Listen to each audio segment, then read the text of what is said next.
High, আমি Chaitali. A very happy new year to all of you. আজ দুপুরে রান্না করব new year special mutton curry. প্রথমে বড় বড় করে কাটা আলু লাল লাল করে ভেজে নেব।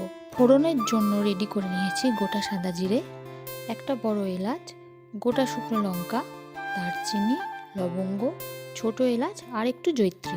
এখন এটা গরম তেলে ঢেলে দিলাম আর দিলাম একটু চিনি। পরিমাণ মতো পেঁয়াজ আর আদা রসুন কেটে নিয়েছি। এখন পেঁয়াজ কুচিগুলো কড়াইতে দিয়ে দেবো। এর সাথে দিয়ে দেবো কিছুটা চর্বি, যেটা মাংসের স্বাদ অনেক গুণ বাড়িয়ে দেবে। দুটো একসাথে ভেজে নেব। এবার দেবো আদা রসুন বাটা, লঙ্কা আর হলুদ গুঁড়ো জলের সাথে গুলে নিয়ে ঢেলে দিলাম কড়াইতে।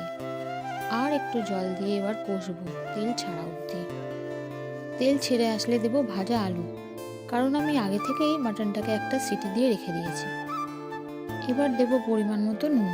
মাটন দিয়ে কষিয়ে জল দিয়ে ভালো করে কিছুক্ষণ ফুটিয়ে নিলেই তৈরি আমার মাটন কারি। আর এটা হলো আমাদের দুপুরের লাঞ্চ। তোমাদের বাড়িতে নিউ ইয়ার স্পেশাল কী রান্না হলো কমেন্টে আমাকে জানিও। আর আমার চ্যানেলটা লাইক আর সাবস্ক্রাইব করে দিও। বাই।